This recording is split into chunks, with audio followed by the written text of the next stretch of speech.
المهم هذا هو الكابلي اللي مونشيناه،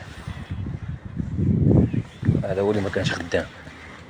هاد الكابلي هذا ما كانش خدام، كتشوفوا بورا.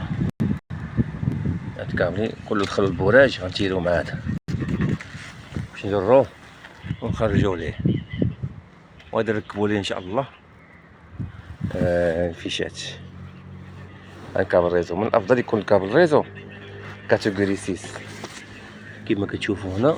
هاهي انايا، هاهي انا كاتيجوري 6، وهاد ويد ديلانك ماركة زوينة.